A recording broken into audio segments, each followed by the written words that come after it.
Welcome back to our channel, the place where hidden chapters, royal secrets, and the stories the palace won't publish finally come to light. Today we bring you a breaking news title Tantrum exposed Meghan loses it when called delusional. A recent series of incidents and media disclosures has once more subjected members of the British royal family, both current officials and former members, to heightened public and journalistic examination. The narratives encompass the Duchess of Sussex's public conduct and entrepreneurial endeavors, the Princess of Wales' advocacy, and Prince Andrew's legacy. These episodes illustrate the intricate complexities of contemporary monarchy, encompassing public perception and reputation management, personal branding, against royal protocol and the family's international involvement. This document elucidates the intersection between media narratives, legal and contractual considerations, and public sentiment in contemporary royal life, detailing each event with contextual clarifications. The review of title utilization by the Duchess of Sussex. Caitlin Greenidge's narrative in Harper's Bazaar regarding Meghan Markle has incited further controversy. Greenidge recounted encountering the Duchess at a mansion on the Upper East Side, noting that a house manager proclaimed Meghan Duchess of Sussex prior to her entrance for the interview. Commentators promptly capitalized on the ostensibly ceremonial designation and disseminated it widely across editorial platforms and social media. Maureen Callahan, a journalist for the Daily Mail, saw the house manager announcement as indicative of a broader concern. Callahan characterized the show as profoundly uncool and referred to the Duchess as the Duchess of Delusion to depict her as excessively preoccupied in her column. Following the Sussexes' abdication from prominent royal duties, the ducal title may be ceremonially or legally vacant. Yet Meghan appears to hold it in personal esteem. Callahan employed moral condemnation to characterize Meghan's conduct as foolish and superficial, positioning the title as affirming and superior to other facets of her public image. This altercation underscores a dispute on the utilization of their ducal titles by the Sussexes since their retirement in 2020. The couple holds the titles of Duke and Duchess of Sussex by virtue of marriage and Prince Harry's dukedom. Subsequent to their announcement referred to as Megxit by the media, they were prohibited from use His/Her Royal Highness, HRH, in commercial settings, or acting on behalf of the sovereign in official matters. Discussions regarding the couple's post-withdrawal relationship with the institution involved limiting the HRH designation to royal family members who perform official duties and receive partial public funding. Critics assert that the Sussexes' utilization of ducal titles in media philanthropy and commerce contradicts their professed aspiration for independence. They contend that use the titles in prominent endeavors confers institutional legitimacy and visibility despite their disconnection from the royal family. Proponents contend that titles are rightfully theirs and may be utilized in public endeavors.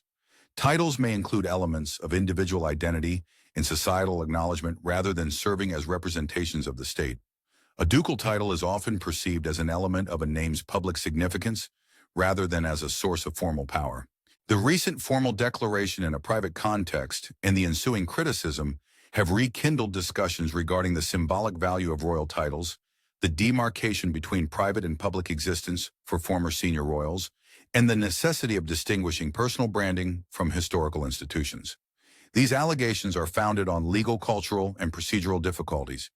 Prince Harry entered into the Dukedom of Sussex, where courtesy titles remain in use in Britain. However, they do not confer regal privileges. The palace forbids the use of HRH for commercial purposes to prevent the conflation of private and state enterprises. This boundary safeguards the crown from commercial exploitation while regulating public expectations concerning monarchy representatives. The symbolic significance of titles in global media obstructs enforcement. Social media and streaming services function in regions where British standards hold diminished legal or cultural significance, and audiences interpret these differences variably. Consequently, authentic personal identity and perceived institutional affiliation remain ambiguous. The Greenidge event and Callahan's critique exemplify a pivotal moment in a status and ceremonial conflict, illustrating how seemingly innocuous actions, formal declarations, signatures, official designations, can ignite cultural discord. Guidance on lifestyle enterprises and Thanksgiving hosting. The Duchess of Sussex released a little film showcasing practical concepts for accommodating overnight guests in a contemporary lifestyle and wellness context. The video, akin to influencer and lifestyle entrepreneur material, demonstrated the arrangement of food and home comforts in a chic and practical manner. A jar resembling a unique raspberry preserve from a novel product line was observed in the film. The short was perceived as a promotion for the Duchess's leisure enterprise encompassing home garden and culinary products. The hosting tips were precise and beneficial. The Duchess proposed retaining some fruit in its entirety, while slicing others, stating the same fruit appears significantly more aesthetically pleasing to enhance the visual appeal and ease of serving fruit presentations. She proposed providing a freshly prepared or store-bought quiche for self-service or placing it in the oven with a note. "Good morning, help yourselves, quiche is in the oven," to accommodate overnight guests who awaken at varying times.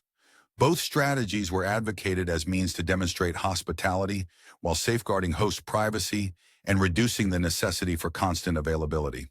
She proposed establishing stations for guests to prepare coffee, tea, or light snacks. Station concepts are prevalent in hospitality as they promote self-service and alleviate the responsibilities of hosts. In this instance, the device was employed to establish a comfortable, independent, and nurturing atmosphere. The tone reflected a modern lifestyle discourse that combines aesthetic curation with domestic efficiency, targeting homemakers, wellness advocates, and purposeful everyday practices. During a 2021 interview on The Late Late Show with James Corden, Prince Harry recounted that when the Queen inquired about a suitable gift for their son Archie, the family responded that he really loves waffles. Subsequently, the Queen dispatched a waffle machine to their residence in Montecito, a little yet significant anecdote. This tale suggests that familial relationships endure despite geographic and institutional separations, with commentators frequently employing it to illustrate authentic warmth amid familial conflict. The video hosting received mixed evaluations. Public personalities frequently capitalize on their knowledge of homemaking, entertainment, and wellness, and the Duchess's content aligns with a commercial market. Critics contend that the Sussexes are exploiting their royal affiliation for commercial gain by featuring a product-like item in a casual video. This conflict arises from a broader societal discourse around the privatization of personal life and the appropriateness of former royals establishing commercial brands that allude to their previous positions. In an era where personal lifestyle brands can evolve into global enterprises, ambiguous signals may heighten reputational risks and draw regulatory or ethical scrutiny, particularly if the presenters are notable people affiliated with the state. Accusations regarding photoshoot attire. Another media emphasis was on the ensembles worn by the Duchess at the 2022 magazine photoshoot. Two ensembles were particularly notable. A variety cover image showcased the Duchess in a $1.695 emerald gown. The identical green dress featured in a promotional video for one of the Duchess's current endeavors, raising doubts regarding its retention from the initial collection. The second item was a Chanel black and white tweed strapless midi dress donned by the Duchess for a 2022 photo shoot with The Cut and subsequently for her nighttime engagement with Prince Harry at a private members club in New York. The goods were purportedly removed from the shoots without authorization, prompting legal and ethical inquiries over ownership loan agreements and the administration of expensive garments supplied for journalistic purposes. The spokesperson for the Duke and Duchess refuted the claim that any items were removed without the complete awareness and consent of the on-set stylist or the relevant teams, asserting that such insinuation was unequivocally false. The statement further clarified that any items retained were done so with full transparency and in compliance with contractual stipulations. This underscores the significance of contractual agreements and wardrobe protocols in editorial photography. Some media first equated clothing retention with archiving, a concept applicable to royal wardrobes. Institutional archiving involves the preservation of significant public engagement attire for historical records museums or palace archives. This procedure is organized with royal personnel and pertains to formal attire. The spokesperson for the Sussexes refuted claims of theft, asserting that all actions were conducted with the awareness of stylists and teams and in compliance with contractual obligations. The contractual framework elucidates media interest in these disputes. Fashion firm stylists and costume ateliers provide items for editorial photography. Contracts typically delineate duration usage, geographic limitations, credits and return conditions.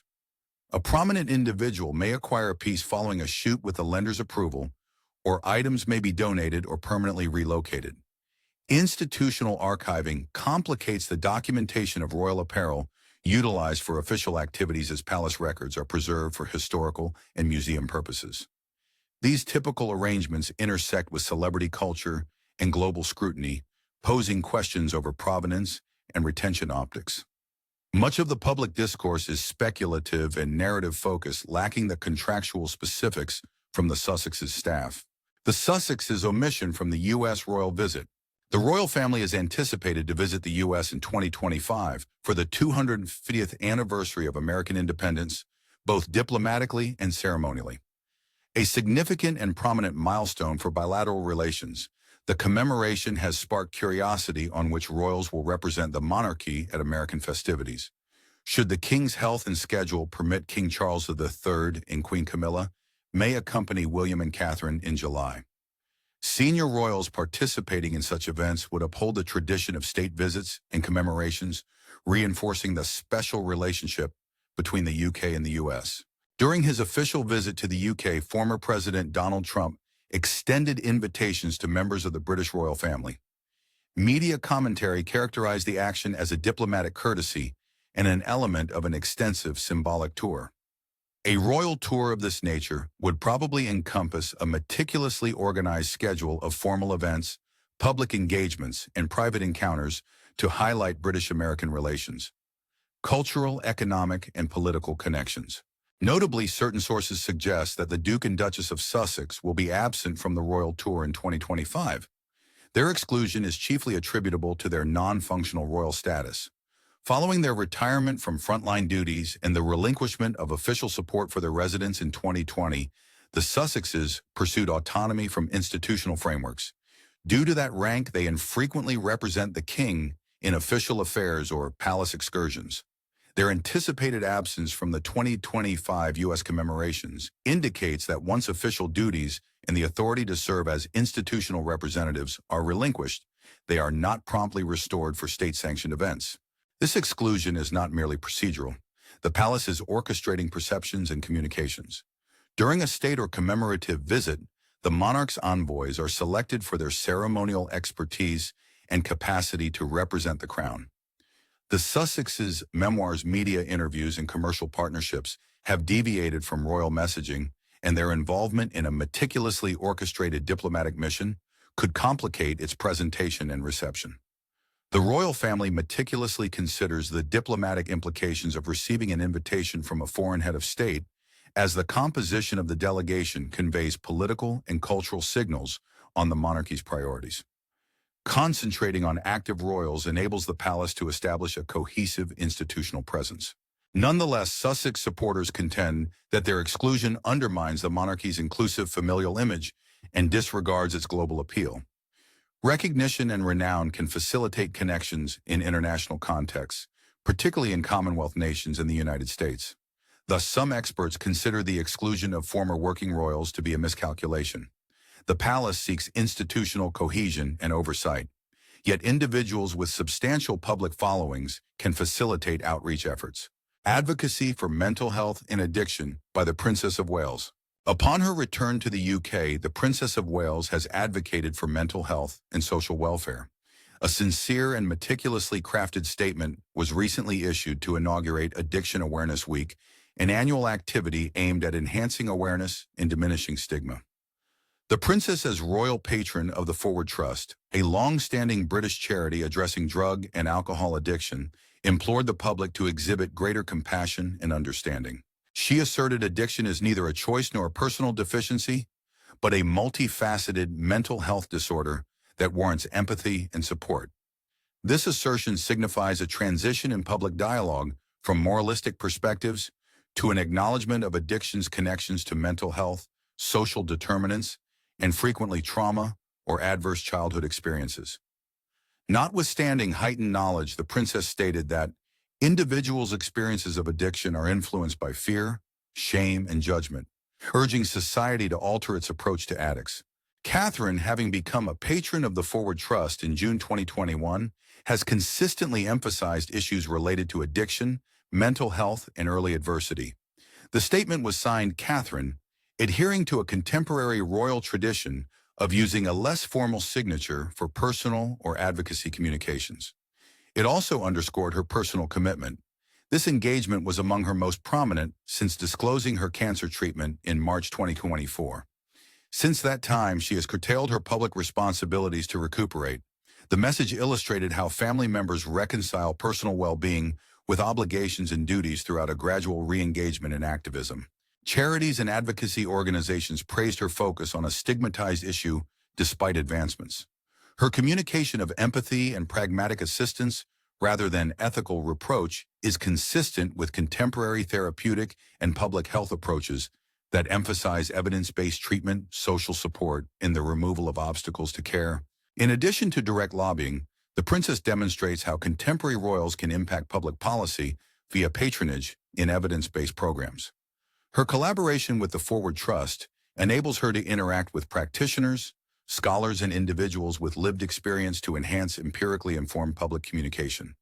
The princess consistently promotes early intervention and trauma-informed approaches, leveraging her royal patronage to enhance funding and focus on under-resourced health and social care sectors. New initiative on family life and technological interference research.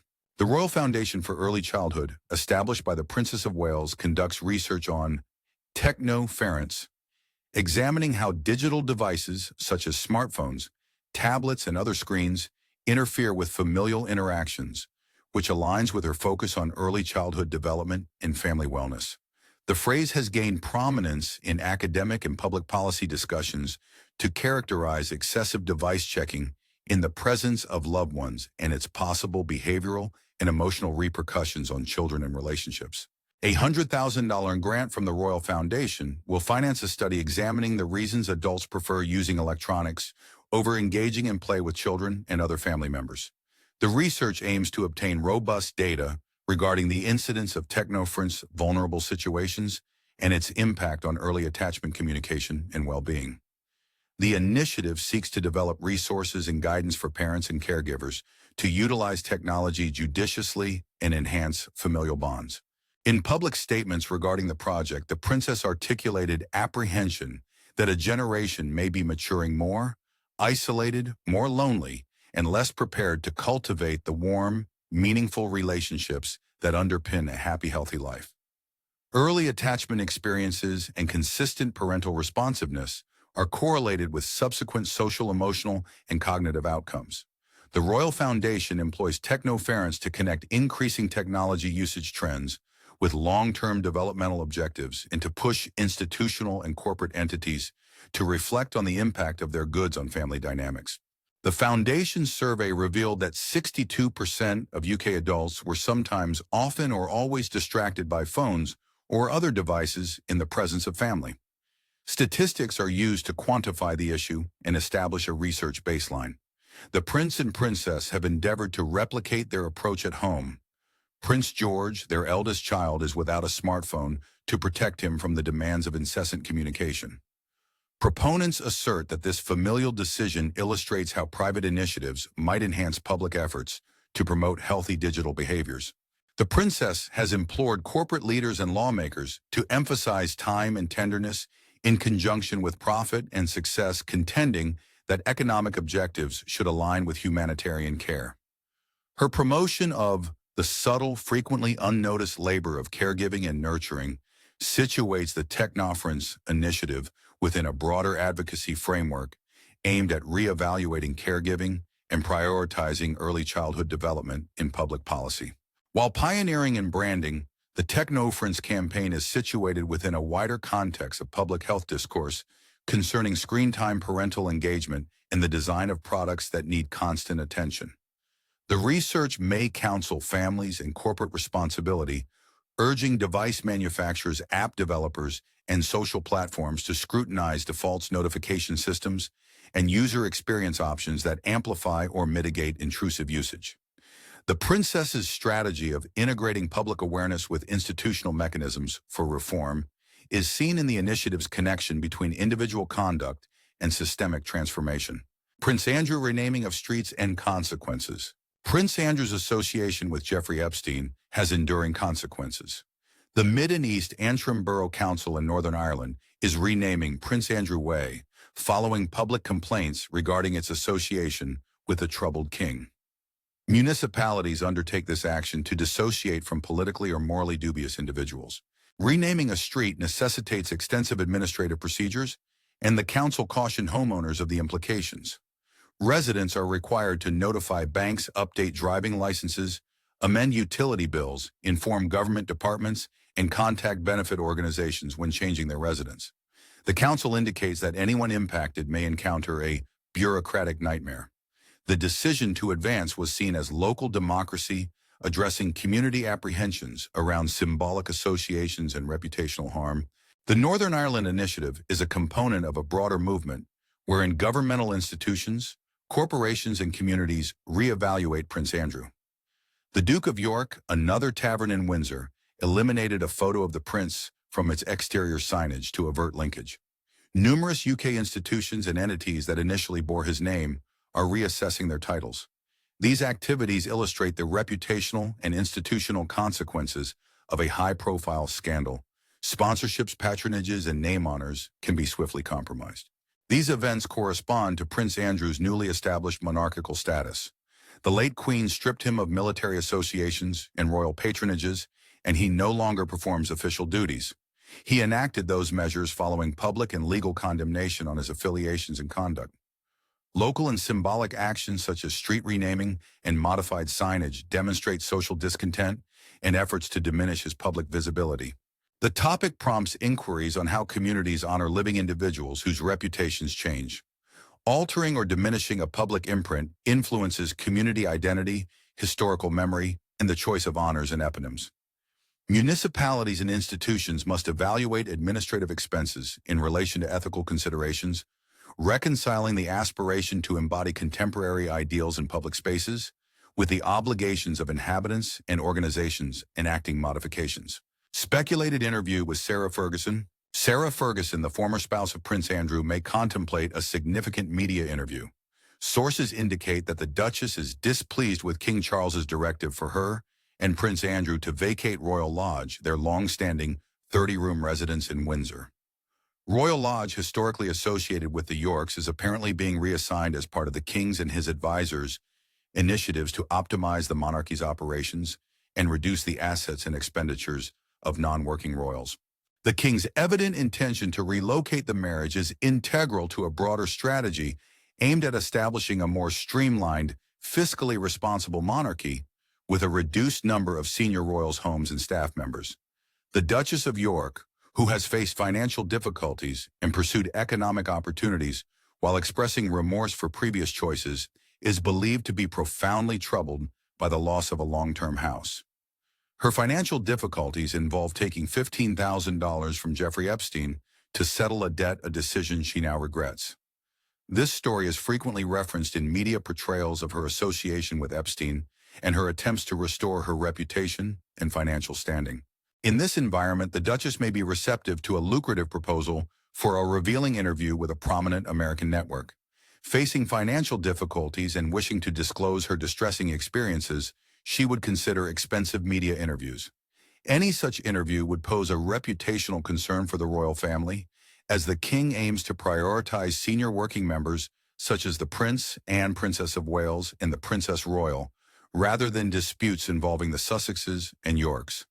An unequivocal prominent interview by the Duchess of York might rekindle media scrutiny of previous scandals and eclipse the family's endeavors to modernize the monarchy and emphasize public service.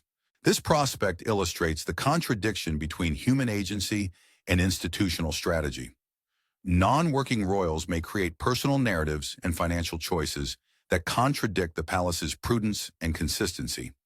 The Duchess's financial precariousness and enduring connections to charitable and economic endeavors render her a compelling subject for profound high-stakes interviews.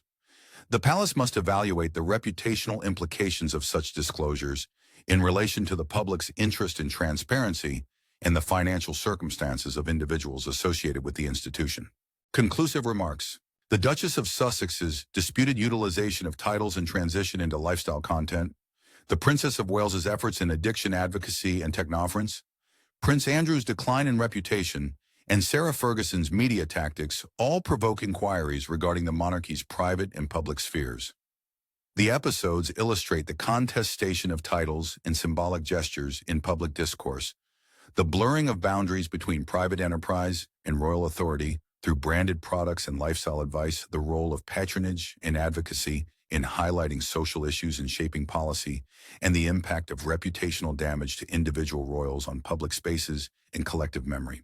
The text illustrates the operational dynamics of the contemporary royal household, including the representation of the sovereign internationally, the formalization or revocation of roles, the legal and contractual frameworks regulating the use of images, attire, and intellectual property, as well as the family's equilibrium between tradition, public service duties, modern media, personal branding, and accountability. These incidents illustrate the limitations and compromises of maintaining an antiquated monarchy in the 21st century as the institution adjusts to a swiftly evolving media landscape and societal expectations. The examples illustrate the growing amalgamation of celebrity, corporate, and institutional symbols in public life.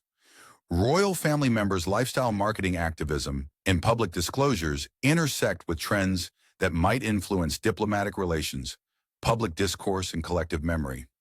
Addressing ripple effects is a strategic challenge for the monarchy, which depends on soft power and symbolic legitimacy. The royal family's narratives conveyed through modest video hosting, meticulously orchestrated research grants, municipal street renamings, or televised interviews underscore the significance of image narrative management and public trust in sustaining an institution whose relevance hinges as much on perception as on its constitutional function. Thank you for watching the video. Please let us know your thoughts and goodbye for the time being.